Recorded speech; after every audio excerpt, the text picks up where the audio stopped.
this was a pinnacle moment for me. I was at a bar on a Sunday with, my close friends and family, and I was just getting call after call after call after call. And one of my very close friends, who he cuts your hair. I had talked to him a bunch of times. He was like, I'm gonna do this, I'm gonna go to school. And he decided to do it. And at that moment, I was always super, super intrigued after I got my first real haircut, which I'll tell you about. And I was like, you know what? I looked at my wife and I was just the red in my eyes. I was just like, I don't want to do this anymore. And I was like, and I'm going to become a barber. And I just threw my hands up in the air at, well, let's see, it was 12 years ago. I'm almost 40. And I was like, I'm going to do it. Dude, we all have the best time ever to start a small business. If I'm not going to be 100% in, I'm not going to do it. Come on, man, just be yourself. Yeah, and just show up as yourself. If you don't realize what I'm really about, I'm about freedom, family, and my country. Dan? Yeah. Happy to have you. Cheers. Cheers. I'm going to sip a little red wine with you. Cool. Do you have the Westkill brewery glass as well? I do. So this is a great little brewery. Just a little shout out to Westkill in the Catskills. All right. It's literally in a valley. It's a very deep valley. Awesome beers, cool setup. Everybody's welcome. Trucks can park on the lawn. People lay out their own blankets. They have seating inside. It's awesome. And you're just literally embedded in the Catskills Mountains. Love it. Totally underrated place on the East Coast. If you haven't been, it's 3 hours from Point Pleasant. But Westkill. But we got some red wine, no beer today. We're trying to, respect your Italian heritage. Thank you. You just got back from Italy. Yep. Good for you. How many weeks? 2 weeks. 2 weeks. Yeah. God bless you. Amalfi Coast or? Amalfi Coast, Sicily. Yeah. What was so as an American Italian or an Italian American, right? What was like your favorite thing in Italy that felt like authentic to you? My favorite thing, I would have to say that, hands down, the food. Yeah. The food is just, so like typical Italian cooking, I love to cook. It's like a huge hobby of mine, cook and bake. The food is so simple and it's just unbelievable. Simple, so simple. And it's just delicious. Unbelievable. They have like a ravioli with like a little bit of sauce on it. You're like, that was amazing. Well, so I make pasta. I'll make homemade pasta on a regular basis. And we need to hang out more. I like Sunday sauce. Oh yeah, dude. Absolutely, me too. And I'll make pasta with eggs and a little salt and, flour. We took a cooking class in Sicily. We made homemade pasta. And they don't use any of that. They're just like, yep, it's semolina flour and water. That's it. No eggs, no salt. There's you salt the water, and that's it. And it was out of this world. Have you been doing that since you got back at all? Oh yeah. You couldn't wait to get home and do it. I couldn't wait to get home. I gotta try this. I'm like, I gotta try it. The second night I got home, I baked semolina bread. I was like, man, it was awesome. My wife's been getting into the sourdough, that's all I really mess around with. I've been baking as a hobby for a really long time. I just sourdough starter is more fermented than commercial yeast, so it's a lot easier on your gut and it's absolutely delicious. I love the flavor. Yeah, I just got the new griddle machine, the Blackstone. Oh, those things are sick. And I thought I was chef for like 4 days, and then it just died off. My recipes ran out. Scrambled eggs and pork roll were done, and the cheesesteak. The cheesesteak was probably the biggest hit. Love a good cheesesteak, man. So anyway, we got off track. That's my ADHD. You're here because you're a small business owner. You have a great story. Everybody's story is unique, and it inspires different people. Fireside is about turning around and helping the next guy or girl in line.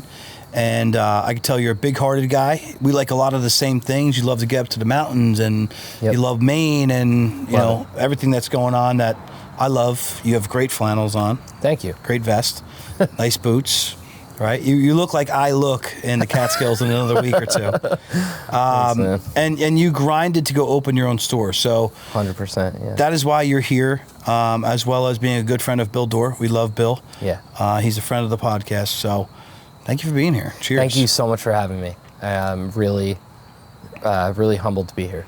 You've been watching some of the podcasts. I have. Am I any good? Like, I feel like half the people love it, half the people don't know. Like, I think it's fantastic. I love what you do. There's so many different walks of life that you've interviewed, and each one has a unique story. And what's the number one story you can remember on the podcast? well, it would probably have to be the last one that I listened to, which was your last podcast, which was Brandon. Yeah. Refresh my memory. It's Shower doors. Yeah, but it's Glass. 3 letters. GCS. He was, I gotta tell you, man, what an inspiring story. Yeah. I mean, I think he actually may win the couples retreat last thing. Yeah, I think he wants to come. I think did Dylan text you? Anyway, he might be coming out to the couples retreat. Yeah, I mean, going from like living with meth dealers who were shooting people in front of you Crazy. to a 10-figure business. a 10-figure business, and not only that, I mean, the guy's super humble and athletic and runs ultras with Cameron Haynes. I mean, See, that's too much, though. That's I told crazy. Brandon, like, that's over the top, dude. Have a glass of bourbon. Like, you're doing too much, man. You're going to die in the mountains. it's funny. Well, I mean, I got to tell you, and I don't mean to get too into it too fast, but, one of the biggest things that I've learned as a small business owner is that if you are not physically fit and mentally fit, you will never survive. You burn out. You burn out. So if we have a couple drinks tonight, we have fun, that's one thing. But if you're drinking every night, my old business, I would say I started in finance young, entertaining. It was taking clients out for dinner and having drinks. Oh, yeah. And I love it. I love having a glass of wine and a glass of bourbon with you tonight. Like, that's like a bonding thing for me. 100%. Call me an alcoholic. I don't really care about the AA people out there. Me neither. But it doesn't control my life. But when I do have that, tomorrow morning will be a slower morning, right? Yeah. So if you don't clean that up more consistently as you're trying to chase goals, it's harder, So your health plays a factor. I always say business intersects with health and marriage, right? Yeah. So if one or the other is not doing well, your business is most likely not doing well. Right. And it is what it is. It is, yeah. And I'm not like a Abercrombie and Fitch shredded model. So for the fitness gurus on social media, calm down. That's funny. I mean, well, if you're going to indulge, you have to do things that counteract all that. Like I will, Work out. yeah. I mean, yeah, I'll have I'll have a few glasses of wine, but I'll be up at 5:30 doing a workout. I'll do breath work because I had a cigar. You know what I mean? If you're gonna indulge, and What is your breath work? What is your go-to? I just The do 11? No, I do Wim Hof stuff, and I try and meditate through breath work and stuff like that. It's just, but we have breath work at our couples retreat coming up. Oh, cool. A lot of people haven't done it. They're a little intimidated. It's really important to do. Really important to do. Me, I've tried to meditate so many times, and I can do it, but as my mind races. Yeah, so it's hard, but when you ever do guided meditation through like an app that's like talking to you, like go to a place that you love. I have. That helps me. It definitely helps, but your mind still races. So I've found that like if you do breath work, because you have to focus on your breath, or else I've had tingles through my face and my body. I've passed out. I have straight up passed out. Were you standing? No, I was sitting in my basement one time, and I straight up was doing some Wim Hof breath work, and just went too far. I guess, and I was I woke up and it was probably the most peaceful I've ever felt in my entire life until I realized, like, where am I? Yeah. And then I was like, all right, now I'm a little nervous, and it finally took a second for me to realize I'm staring at my basement ceiling. And oh wow, all right, well, there's the coffee on the ground that I was holding, and I just passed out. Yeah. That's awesome. And my wife was like, I thought I felt heard that like for a thud. I've been in the shower doing like breathing things, and like I've been like, oh, I'm a little woozy. I should hold on. Like I've been there. Like, all right, let me open my eyes a little bit. Yeah, absolutely. But it's really I don't think it cures everything. That's my biggest beef with the breathwork people is like, oh, it cures. Like, you're going to take a guy like me who's just a natural, like, killer. I want to go after the goal. I want to go after the person. I just, like, that's just, like, go, go, go. It temporarily slows that down so you don't go have a heart attack. I think that's really good. Yeah. But it doesn't, like, sometimes it's pitched as, like, oh, it changes you and you find your inner soft side and, like... You could take whatever out of it you want. Ultimately, you're just trying to lower your... people spin bullshit any way they want. Yeah, man. I mean, you know, take out of it whatever you want. For me, personally, it lowers my heart rate a little bit, allows me to relax. And listen, I always feel better after it. So it's relaxing. Yeah, you know. You gotta do it in the outdoor shower. Yeah, I gotta do one. You gotta get one. I've been saying it since I moved in my house, you know, and I gotta do it. So we got into some fun topics, but I like all those topics. Yeah. But let's talk about TR boy. TR guy, I know a lot of TR people. Yeah. Toms River is a cool town. I think it's a lot like Brick, a lot more Italians, but very hardworking, middle class town. 100%. A lot of studs in sports. Frazier. Yep. You have Frankie. Oh yeah. Just a ton of great business owners, a ton of great businesses in Toms River. Right. They have, you know, Toms River North was a great football team this year. Toms River's just huge. Yeah. It's a big pool of people that are a lot of like middle class to upper middle class people working hard. Yep. And I would call it, it's not small town America, right? Because it's a huge town. It's a huge town, but it's people grinding it out, doing their thing. Doing their thing. Yeah. And your parents, you were pretty much brought up a Jehovah's Witness. I was, yeah. So a little bit different of a lifestyle than maybe some of us have lived. Very much. Not all of us, but some of us. Yeah. I know Jen, who watches the show, she's a Jehovah's Witness. I don't know which other ones watch it, but we do have a few. Tell us what was that like? 'Cause that's different than what I knew.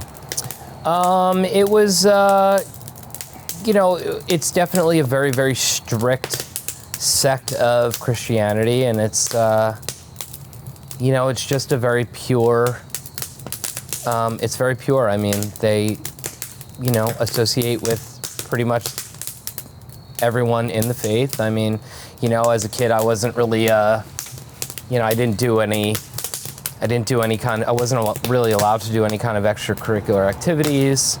Super strict. Yeah, very, very strict, very strict. So. How'd that feel as a young kid, being honest? Being honest, you know, it was tough. I mean, you know, my first birthday I celebrated was when I was like 18. You know, so no birthdays. No birthdays, no holidays. Why? I don't know. I really don't know the religion. It's, you know, without going like really. Yeah, don't go crazy. Yeah, deep. without really going into it, it's just what they believe. I mean, you know, they're purists, man, and they want to be, you know, a different part. So it's not about you. It's about the bigger picture. Correct. Yeah. Yeah. Makes sense. Yeah. That can be super hard when you're going to school with kids that are having birthday parties. Well, it's tough, man. I mean, you know, I'll, you know, be completely honest. I mean, as a kid, it kind of feels like you're being punished. Like everyone's having a birthday cake, birthday cupcake. You know, you can't partake, and when you're a little kid, you don't really understand it. So, it's tough, man. It was definitely tough. And at what age did you say, hey, you know, Mom, Dad, I love you, no hard feelings, but, you know, I'm out of this lifestyle, please don't judge me? You know, I started really starting to do my own thing around like 16, maybe even a little earlier.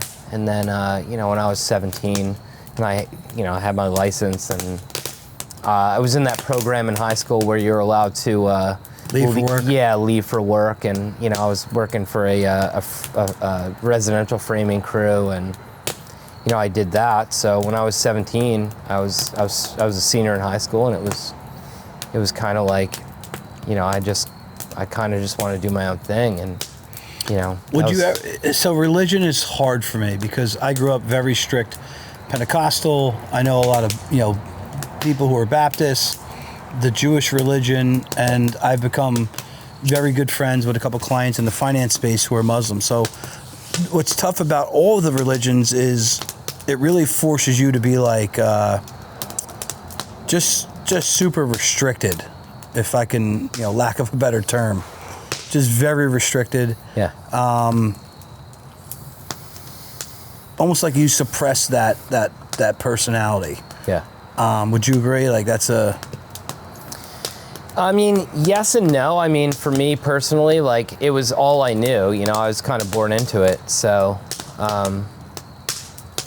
it did. I mean, for me, listen, like it taught me a lot of really great morals. I mean, you know, and you live by them still today. 100%, man. Yeah. You know, Married guy. You know, Loyal. Loyal. I do the right thing when no one's looking. I mean, I try and live my life in a upstanding way. I mean, I try to give back to my community. I do the best I can. You know what I mean? And you know, I don't necessarily. I took a lot of good out of it. I just personally, like, I'm a very spiritual person. I'm just not super religious, and I just wasn't for you. I just do my own thing, man. You know, and I don't push my beliefs Agenda on anybody, or I just do my own thing, and I'm spiritual in my own way, and that's kind of just how That's I keep awesome. it. Yeah. Yeah, I like that. You're not like mad at anything you did there. You're just like, hey, I'm just No, doing my absolutely thing. not. Yeah, 100%. You know, I mean, I like that a lot. yeah. So, did you go to college? I did not. Did not? I did not. So you were leaving early. You're doing some construction framing. Where did you go after high school, work-wise? So after high school, I moved out of my parents' house when I was 17. I was still in high school, and I was leaving school early. I had a job right out of high school as a carpenter. So I was on a residential framing crew, and I really loved it, and I still love it. You know. Yeah. Residential. You know. So you hold on, time out. You like to bake, cook, you can build. I'm all over the map, man. That's good though. My wife says I collect hobbies. But listen, that shows you're intelligent. Well, It's a lot of things to know how to do. I can't hang a shelf. I try, you know.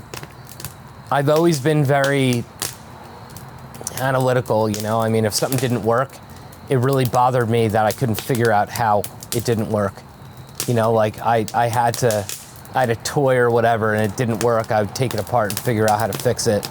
You know, I always had a very always had a very mechanical mind. You built all the nice cabinets in your barbershop. I did, yeah. I mean, and I designed them because I knew how. I designed them based off, all right, well, this is what I do every day. This is where I'm gonna reach for this. This is how I'm gonna do this. And I only wanna take 2 steps to the sink here. And, you know, all of it kind of translated from my understanding of the craft. Yeah, you know, I mean, so I tried to make it as, what's the right efficient word? Yeah, as efficient and as ergonomical as possible, you know, if that makes sense. So when did you get into the whole barber game, wanting to cut hair? How old were you? So I've had a lot of careers over the years. And one of the things, I don't mean to get super off topic. No, but go ahead, shoot. One of the biggest things, you know, I always moonlit. I always worked 2 jobs. Even when I was a carpenter, I worked at Starbucks at night. Then when I was old enough, I started bartending at night. I always moonlit because I always supported myself. I always did my thing, and I always wanted to live by myself. I did the whole roommate thing when I needed to when I was younger, but I just knew, like, all right, I need to do my own thing. I need to be alone. I need to Have my figure out space. Yeah, I need to figure out myself and all that. So I really I'm sorry. I've lost my train of thought. No, that happens all the time. You know what's funny? You talk about finding yourself and being alone. When I was younger, I had condos here in Point Pleasant. I grew up with brick originally, and I was just like, you know, I need to get away from the kids I grew up with. You know, no hate on them. I just needed a change. Yeah, yeah. And I came over to Point Pleasant, and just being in your apartment by yourself and figuring out you had to buy paper towels, everything, and toilet paper, and just set yourself up. It just really, it could be maybe intimidating, but it's like liberating at the same time. So a young person watching this, you're struggling to be a young business owner or go on your own, like, I think you can find a lot of growth in going and being on your own. 100%. And that was, so that's where I was going. And again, my apologies. All good. But, you know, both my parents worked. My mom worked 2 jobs. She banquet waitressed at night. My brother and I were in charge of making dinner a few nights a week, cleaning up. We did our own laundry. We were very self-sufficient. So by the time I left, it wasn't like a big deal. You didn't want to go in a fucking house with a bunch of, no young idiots. I knew how to food shop for myself. I knew how to stretch my money. I knew how to spend, $20 on whatever I needed to. And I had a crock pot, and that gave me food the entire week. Yep. I knew how to do it. And they prepared us for that. So point being was I always worked in restaurants at night. Restaurants, bars, whatever. There was a point where I decided to pursue my restaurant career a little bit later in life. And I worked for a few different corporations, and I worked my way up to general manager. Which corporations? I worked for the Cheesecake Factory. All right. And I was a general manager for Ruby Tuesdays. They have like an orange chicken there. It's good. Oh, it's so good. Their food, I gotta tell you, right? their food is unbelievable. It's a scratch kitchen. I mean, it's Is wild. it orange chicken? Am I saying that right? Yeah. I think it's Mandarin orange chicken. Yeah, maybe. I don't remember, actually. It was I should delicious. probably know that. Yeah, it was actually very good. It's delicious. But yeah, obviously I don't go out to the Freehold Mall. No one goes to malls anymore. But No. anytime we're out there, I'm like, babe, let's just stop and it's easy. Yeah. And it's good. There was a point where I was a general manager. I finally worked my way up, finally got the big gig, and I absolutely hated it. I hated it. I was miserable. I was off. I'll never forget. This was a pinnacle moment for me. I was at a bar on a Sunday with, my close friends and family, and I was just getting call after call after call after call. And one of my very close friends, who he cuts your hair. I had talked to him a bunch of times. He was like, I'm gonna do this, I'm gonna go to school. And he decided to do it. And at that moment, I was always super, super intrigued after I got my first real haircut, which I'll tell you about. And I was like, you know what? I looked at my wife, and I was just the red in my eyes. I was just like, I don't want to do this anymore. And I was like, and I'm going to become a barber. And I just threw my hands up in the air at, let's see, it was 12 years ago. I'm almost 40. And I was like, I'm going to do it. And I went to school, and I was a general manager of the restaurant still, so I was able to control the schedule. So I did all day shifts. I went to school at night. Got my license, and I became a barber, and it was the best thing that I ever did. Good for you, dude. There's something about finding that freedom. Yeah. And I think a lot of times the freedom, especially probably what I push, because I want to have a helicopter and be a psycho. So it could be perceived wrong. Like your freedom may be, I didn't want to go into corporate world and go make $2 million a year, moving up to an SVP inside that restaurant corporation. Right. Because you can.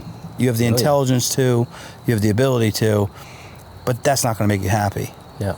Right? So you said, I'm going to go be a barber, and I'll make a good enough living to live the life that myself and whoever I'm with desires.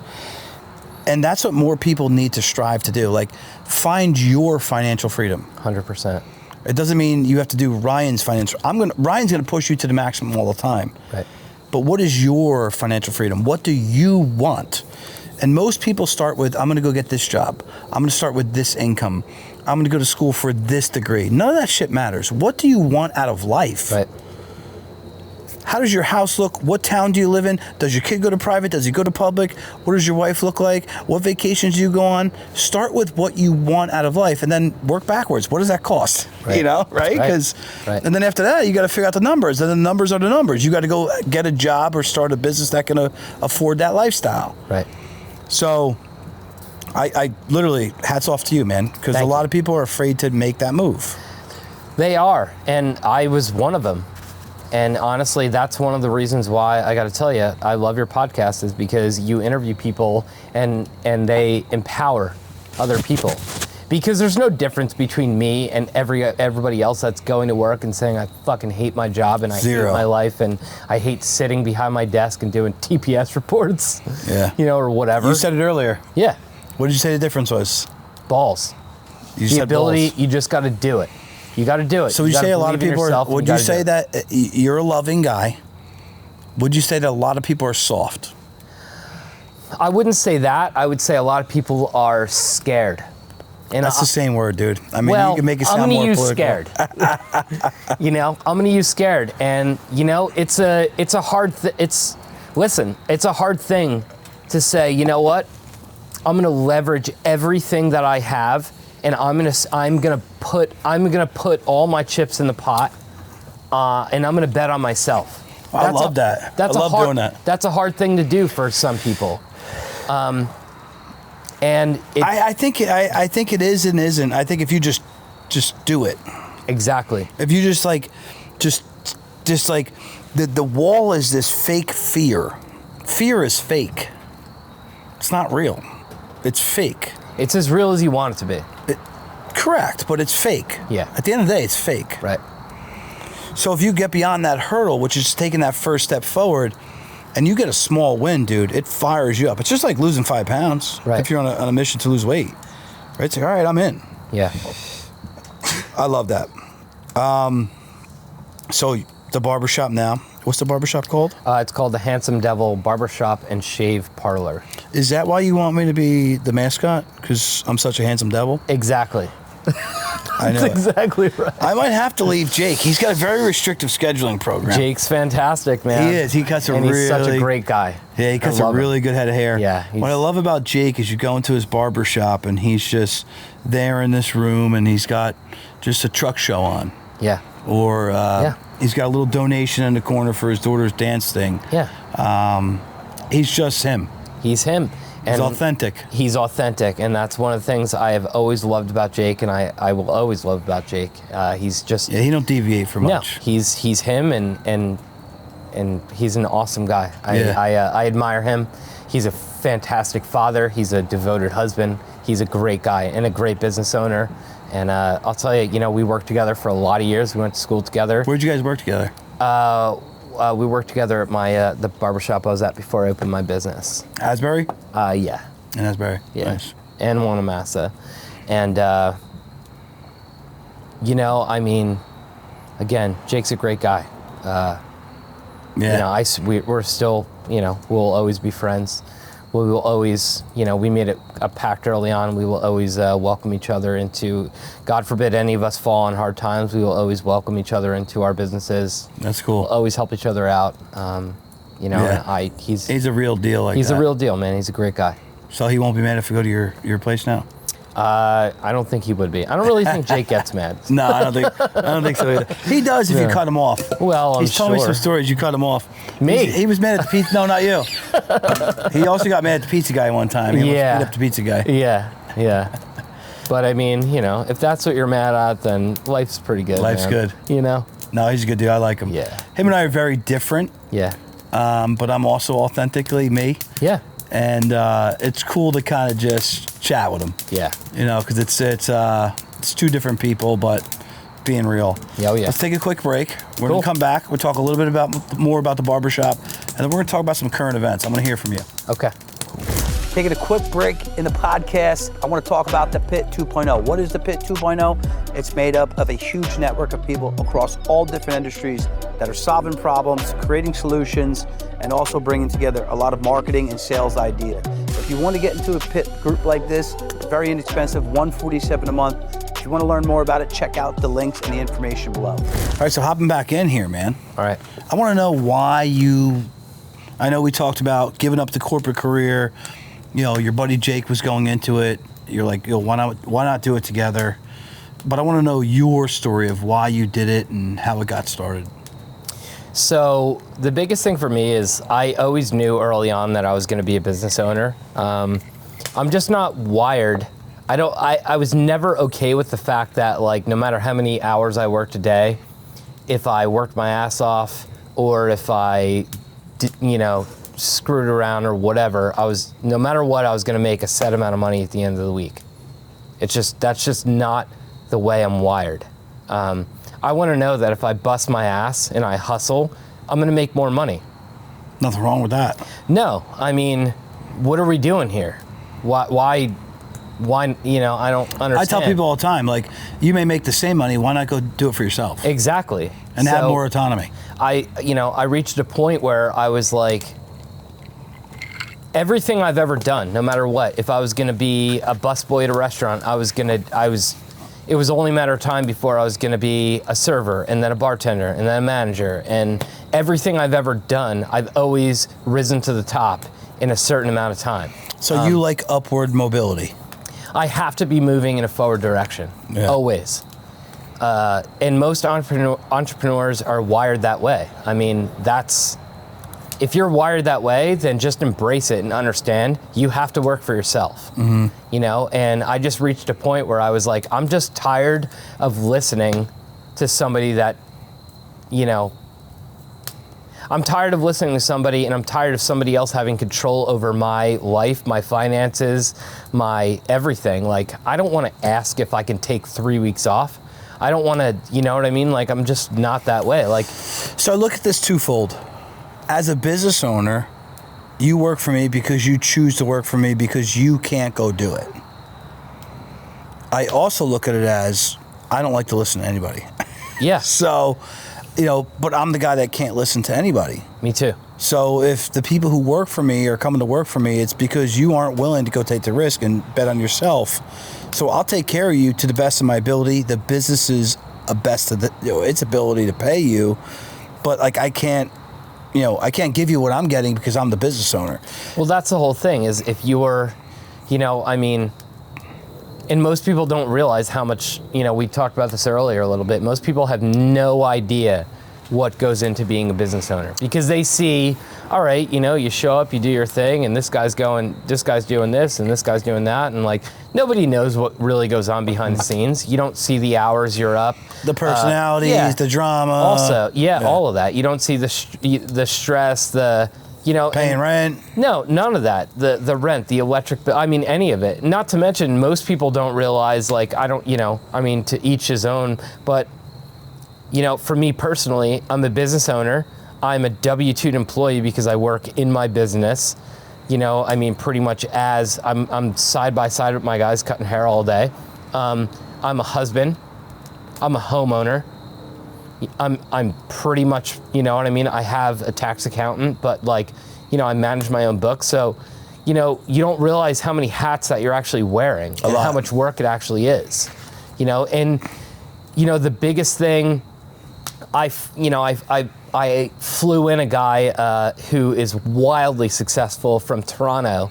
He owns, I forget how many barbershops he owns, and an education platform. I flew him in from Toronto for 3 days, and we spent 3 days together. And he trained my staff a little bit, and him and I spent a lot of one-on-one time together. And he looked into my business and basically said, he was a consultant, and basically said, this is what I would do if I was you. And you don't realize those are the guys, there's nothing different than me and him. He just did it differently. And again, it's the willingness to just be able to go for it. Yeah. You know what I mean? Go all in.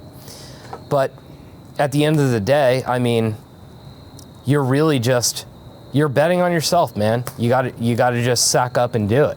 Yeah, I love that. Listen, I tell everybody, take action.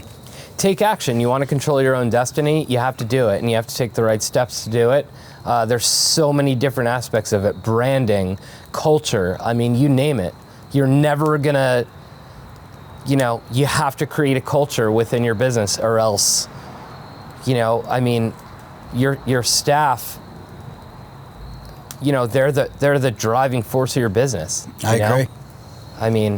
It's a lot. You have to build culture. You 100%. Have to, deal with these different issues that come up. You have to deal with, problems that cost money in the building, so on and so on.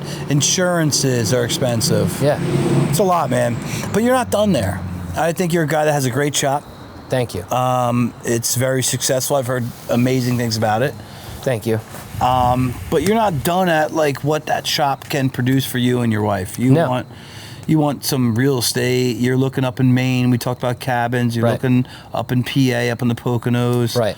tell us a little bit about like that desire of your entrepreneurial Well, I mean, side of your brain? You know, you could scale your business, or you can reach out into other things, and it really depends. I mean, yeah, I could start another barbershop. Do I want to manage, you know, another 8 personalities? I mean, because that's a grind. That's difficult. It's exhausting. Managing personalities is very difficult, especially in the artist world. I mean, barbering is visual artistry. You're dealing with artists. And it's hard, you know, everyone has a very specific personality, you know, so it's like, do you scale that? Because you can, a lot of people do. Or do you venture out? I mean, I love this. I don't ever want to not love it. I love what I do. I go to work every day and I'm happy. I love what I do. I love cutting hair. I love talking to people. You don't got to justify wanting more, man. Well, you know, a lot of people don't realize it, you know? Yeah. There's nothing wrong with wanting more. Yeah, you should own it more. You know, you almost feel guilty. Like, I want for a helicopter. I'm gonna buy one. I'm gonna fly one to my couples retreat. Like, I don't care if it's 10 G's. I don't fucking care. Yeah. That's what I want to do. If I had the money to do that, and you know, I end up broke 3 years from now because I'm going all in on this Fireside and the pit and everything I'm building. Like, I really don't give a fuck. Yeah, but at least you did it. I did it, and I did it big. Yeah, you know, like you did it big, and you know, you put all your chips in on you, and that's amazing. And I don't think I'll lose. I don't think I will be out of business in 3 years. But if I did, like, no, I still feel good knowing I like went all at it. You know, I wasn't laid back. I wasn't fearful to do it, because when you get out front, and you lead like you want to lead and do different things, and I'm leading. It's lonely at times. It's lonely, man. You know, and I'm glad that you said that, because that's the biggest thing that you don't realize, especially like I'm 39, you know, I'm going to be 40 in April, and you start to realize that your friend circle diminishes. Yeah, that happened for me a long time ago. I love my brick friends. There's a lot of them that are crazy successful, but they're all stubborn bastards, you know. And you know, I was the guy that went into the finance space. I was kicked out of high school, so I threw on a suit and a tie and a Breitling, and you know, living a life that I wasn't. Not that I don't love nice watches. I'll probably buy another nice one soon, but it's just not like me. It's not like the first thing I go to. And neither was it for my friends. So when I started to wear a button down and a suit and all that stuff, I came to the garage, or I came to the car meetup or the boat race, and it was like, you know, it was the shit talking that went on. Yeah. You know, I was probably upset about it back then. Now I could care less. Yeah. But it's hard to break out of the, my buddy Rob Bailey calls it the, what does he call it, Evan? The Matrix. Yeah. Break out of the Matrix.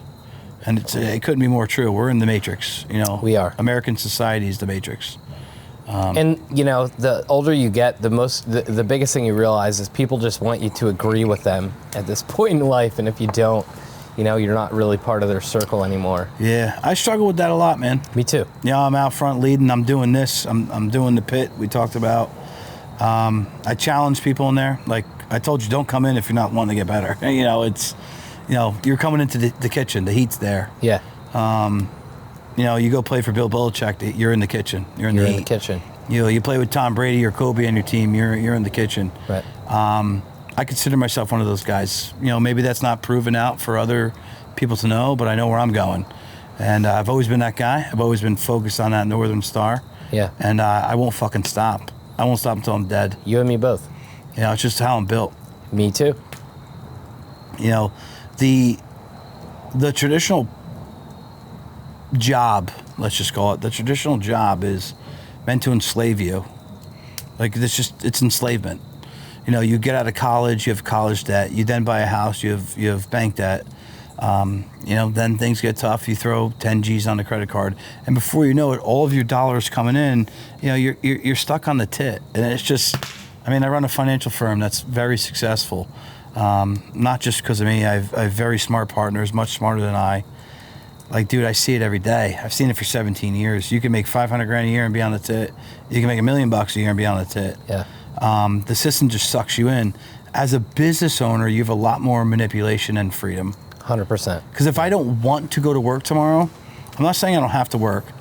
And I thankfully have staff that are amazing. So my clients and my customers and people who deal with me have access to somebody, and they're going to get what they need. But if I need to go away because I want to like just disappear to the mountains of the Catskills, I don't really fucking care about any client. Like, and that's no disrespect towards my clients. I just it's my life. Yeah, it's your life, and you know, you need that, or else you're not going to be at your best. You know, the biggest thing I realized, I get clarity when I'm there. You do. I just went away to Italy for 2 weeks. It was first time I've been away in over 5 days. How much wine did you drink? Ton of wine. Yeah, just delicious. No hangovers over there, right? No, because it's all natural. Yeah, I mean, it's all there's good nothing shit. weird in it, or no sulfites or anything. But I mean, you know, you're not. You don't realize if you don't do that, you're not going to be at your best. Mm-hmm. You have to step away every now and then, and you need some mental clarity, or you're not going to be able to. You're not going to be able to focus. Everything just keeps building and building and building and building. I went away for 2 weeks. It took me a solid 5 days just to calm down. Yeah. You know? It's the truth, man. I just went away for 4 days. I literally was feeling anxious the second day. We had a couple drinks. I was like, I'm just not chill, babe. And she's like, what's up? I'm like, I'm just still in run mode. Yeah. All I do is run. Yeah. So another part of this episode I like to do is talk about current events. Right. Recently, the last 2 days, there was a shooting in Maine. And I think last time I checked, he was still at large. He's in the Army Reserves. He's a trained shooting instructor. Killed 18 people. Terrible. A bowling alley and I think a local bar up in Maine. Which hits home to me because that's like my favorite place in the world. I love it. I absolutely love it up there. My wife and I go up there multiple times a year. It's one of my favorite places to go.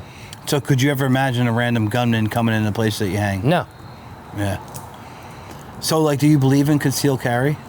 I mean, me personally, I do. Yeah. You know, that's just, you know, that's one of the things that I personally believe in. I mean, to each his own. But imagine if someone was in that first place he ran into and shot him dead. And let's say you got 6 people, but we saved the rest. That's a real question. And I think that a lot of people, you know, people around me, have guns on them often, legally. Right. It's a protection of me, it's a protection of them, my circle, what I do, where I go. I'm very tied to a lot of intelligence people. Right. A couple SEALs, you know, people who have seen shit in the world. Yeah. And anytime I throw even a big event, my event in April, I had, you know, quiet security there. It's just, you never know. You know, I had the dude Ian Smith from Attila's Gym, who, you know, hate him for his politics or his things he says on social media, whatever, but the guy stood up to government in New Jersey and said, no, I'm not shutting down. But people hate him for that. Like, he's had threats against his life. Right. Right? So imagine someone came into my event with 150 people and started spraying the place. Like, I would never allow that to happen as someone throwing the event. Yeah. I would hope that the people that I hired are trained, and I think they're pretty good at it. Yeah. And as a U.S. citizen, I'm not saying I'm an intelligence guy or a gun expert, because I'm not. But if someone comes into a room full of people I love and care about, you know, if legally I'm allowed to, I'll make sure that doesn't go any further. And it's a big badge to wear. Yeah. It's a lot of pressure. But I think more Americans should, you know, those people that are in that Maine area right now, when they're saying lockdown in your houses, and you have a guy that's an Army Reserve with a fucking military weapon and who knows how much ammo running around your town, shit, do those people wish they had a couple guns in the house right now? I think they do. Probably. I think they do. Like, what do you think goes on in these shooters' heads? Do you think they're like, supposedly this guy had some mental challenges, he was seeing things, hearing voices. He's never been to real war. You know, I've said this, and I truly believe this. I mean, you know, one of the biggest problems is mental health and people not taking control over it. It's a difficult system, and you know, most people don't have A lot of money made in that system too. There's a lot of money made, but I mean, there's also a lot of people that aren't taking control over their mental health, and I think that's really important. So on to our next topic, and those are all great answers. You see the world at war, right? Right. So I don't want to narrow in on any one conflict, but we have Ukraine and Russia. You have the Chinese and the Russians and the Indians and other countries coming together. I apologize, for the BRICS. Kind of something that would combat the U.S. dollar. You have this horrific thing that goes on over in Israel, and I don't have a side to pick. I truly don't. I don't believe any government anymore. But we saw what happened with Hamas in Israel, and now Israel's bombing, kids supposedly. Like, what do you take of this world, right? Like, what's going on nowadays? Like, what's your take? Please be honest, and I hope no one's offended by. Yeah, me neither, because the biggest thing is that it's a super complicated situation over there. I don't know it 1,000%. Neither do I. And I don't want to sound ignorant saying something that I don't really understand or know. I like to talk about it, but I feel like sometimes I feel dumb because I'm not in the military. I don't know. Yeah, me neither. I don't know. I mean, I don't know the inner workings. I just know that it's an extremely complicated situation over there. It has been for some time, and I mean, but sometime like thousands of years for ever. But I mean, you can't be a person with feelings and look over there about what's going on. And so let me be very honest. Let me be very honest. Yeah. Back when I was a younger kid, 11th grade, the 9/11 bombing happened. Oh, yeah. 10th or 11th grade. I remember, yeah. I was in computer class. A girl, Jenna Warman, her father worked for J.P. Morgan, or Merrill. At the time, he was in the towers, and she was in our class. And we were all friends. I don't remember exactly how it was, but I remember her dad being involved, and there was a couple other people involved, and I was just like, fuck, there's people we know dying in this because of Muslims. Right. And I all of a sudden had this hate for Muslims. That's so ignorant. I have amazing Muslim clients that are awesome family people. So do I. And fucking love America more than other Americans who were born here. And, you see this Hamas thing going on. That was evil in my eyes. I mean, I don't care who did it, who did what. It was evil. You came over into a festival and you kidnapped people and killed people, and it was just horrific. There's no room for any hate in the world against any race, any creed, any color. It's not. We're all fucking humans. Fuck the governments of the world. They're the ones that put us all up against each other. But when I see shit like that, I'm like, all I can do is protect the 3 feet around me. Right. The people who are in my world. I can't control what's going on in Israel or Ukraine or fucking Russia or China or Taiwan or North Korea. I just can't. My vote supposedly can help pick someone who helps dictate there, but can we really?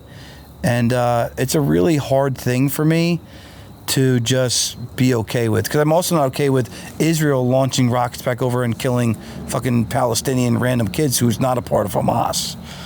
All that is very tough for me. I went on a rant, but that's okay. It's a hard thing, and I feel like everybody shies away from it, and I'm not going to shy away from the talk. I'm going to put some of my Muslim buddies on here, because after 9/11, we had a guy. He was a taxi cab driver. He charged me a little bit much for my event. I love him. He's a nice guy, but he had a great story, and he talked about the feeling how he was treated after 9/11. And I knew this guy sitting across my chair did not want to blow me up with a fucking bomb on his chest. Right. He loved America and loved me. Right. And loved my kids. He wouldn't do a thing to hurt us. Right. But I won't lie. And all I know how to do is be real. I got on a plane this week to go to Jupiter, South Florida, and I was looking to see who was on my plane, who was, of that descent. Because they put that in their head now. The media and all that shit is so wrong. And again, I'm mature enough to challenge that. I would never do something wrong. It's just a tough day and age to live in, and it's tough questions I'm asking you, but like, what is your thoughts on all of that? Like, where do you stand? How do you feel? And I'd like to give you my thoughts first. I open. understand. I mean, that is a super tough topic, and I mean, listen, man. I mean, at the end of the day, as a business owner too, we don't want to offend anybody. It's no, of course not. I have clients of all walks of life, and I appreciate all of them because they're all amazing and they all support me. And I don't, I don't have any kind of weird feelings towards anybody. Like the racist shit bothers me, man. Yeah, me too. And but I personally believe that, evil breeds evil, man. I mean, there are people. But do you think we need to kill that evil off or it falls away? I got to tell you that's really not on me to I don't think that's a decision for me to make. You'd be a great politician. I really don't, I mean, it's not my decision, it's Biden's. But listen, all I can do is protect and defend the area around me and my family and my, my circle. Is your head on a swivel lately? What do you mean? Meaning that like you hear that these sleeper cells came over the border and there are a lot of, Muslim, middle-aged military men, Chinese military, middle-aged men, North Korean. Like that's factual. They're coming over the border. Are they sleeper cells? I don't fucking know. But I mean, at the end of the day, what are you really going to do about it? I mean, I'm going to have my head on a swivel and I'll shoot anybody who approaches me aggressively.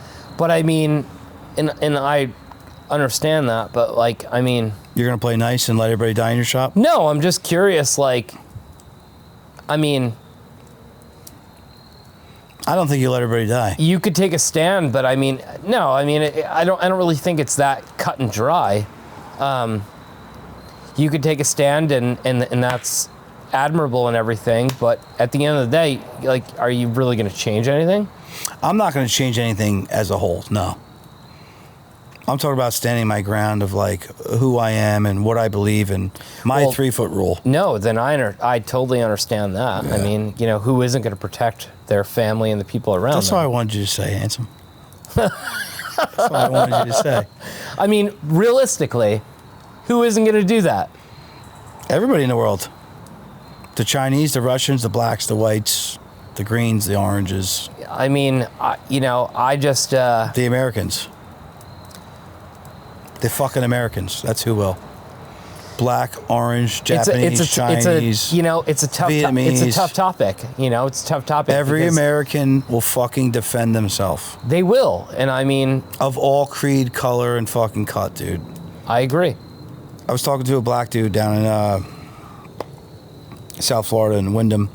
He was security, retired cop. And I went in and my buddy Drake was picking me up. We were going to Delray.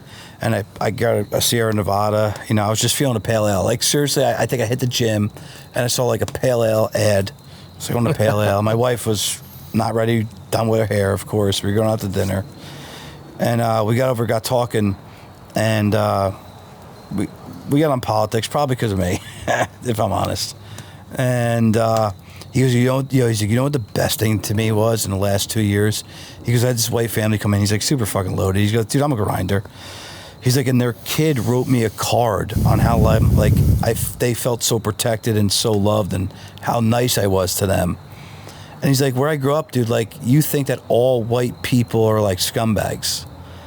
And in that moment, I was just like, I kind of wanted to cry. I was like, dude, you're a nice guy. Like, I don't look at you any different. Yeah, you're black, I'm white. Like, we're American. I don't really look at anybody different. I mean, a lot of people do, though. They do. And it's really a shame. Yeah. I mean, I really, all of my friends are all different walks of life. It doesn't... Same. For me, personally, it doesn't matter to me. I have Fireside America on my podcast, so people throw me in a category. But I mean, at the end of the day, like, just like you said, I mean, who isn't going to defend the area around them? Like, I mean, at the end of the day, like, you're going to protect your family. Every American would. Black, white, green, yellow, Japanese, why wouldn't you? Chinese. And whoever falls into that category, I mean, I think that, that's kind of our right. Yeah. No? Well, they just want to do their own thing. So last two questions I like to ask is, if you were to tell any young entrepreneur one thing, what would it be? One thing. Wow, that's tough. If I was going to tell them one thing, It's unique. Everybody's got to be unique. Speak out from your perspective, not a general thought process or consensus. one thing.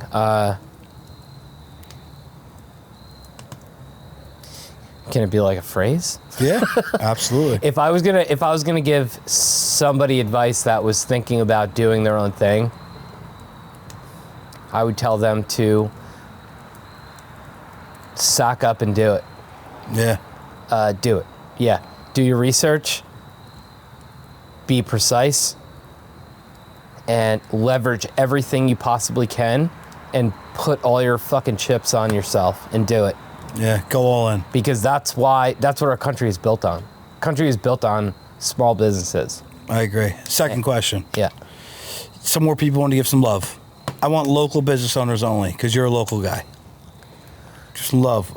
We talked about Jake the Barber. Oh man, Jake the Barber. Yeah, Chicory Barber. Yeah, Chicory Barber Shop. My buddy Joey just opened his own shop, who I've also worked with forever. He is, Third Born Barbershop. Just opened his own place on Main Street in Asbury Park. My buddy Doug Palmer, who is just absolutely crushing it, and I truly believe in what he's doing. He is a nose-to-tail butcher shop. Makes all his own stuff, is running an unbelievable business. What does that mean, nose to tail? So he doesn't buy cuts. He buys animals and processes them and makes sausage. And, he only sources meat within a certain radius. I know like 4 friends right now that have bought full cows from him, chopped up. And his He works on them with the cuts. And his product What cuts is amazing. are good? Yep, his products are amazing. Grass-fed, grass-finished, right, Matt? Yeah, everything. Grass-fed, grass-finished. Doug is an amazing one. My buddy Andy Joya, who opened Bird's Mouth Brewery, which is some of the best beer I've ever tasted. He's an all-lager brewery. Where's he at? He is in Fort Monmouth. No shit. Tell him to get on the podcast and bring me some fucking beers. Oh man, I gotta tell you, he's that's the best beer I've ever tasted by a long shot. Him and I are gonna do some stuff together, and yeah, he's incredible. He is absolutely brilliant, and it's funny because I always, there was this whole trend of IPAs and this and that, and a lot of people don't make lagers because they don't realize, it's one of the hardest brews to make. It's a clean, there's nothing to hide behind, there's no hops, it is a very clean recipe, and you don't realize the Coors Lights and the Bud Lights and the Miller Lights and all those You're making me want to have a Coors Light. Coors Light is great. Well, all those light lagers of the world, you don't realize, those are the most talented brewers in the world. Yeah. Those are chemists. Yeah. They're not even, you know what I mean? They are brilliant. He is... You saw my Last Wave interview, right? I did. They're fantastic. Those two guys are great. Oh, yeah. You know what's great about those guys? They're both, Nick and his partner, they're both very different, than me. And I felt so comfortable with those guys. They were just fucking great dudes. Yeah, they're cool. Hey, Ryan, we're here for a good time, man. Right. We want to promote our business. We want to promote small business. We Me want too. to promote the town. That's why I came on. I want to promote my business. I want people to, more importantly, You didn't come on for me? I did come on for you. I was really, really excited to have a conversation with you. But the biggest thing, man, is I want people that are... Were you excited I was going to challenge you on world events? I was a little nervous about it, yeah, and I'm still a little nervous about my answers, and I hope I didn't say anything stupid.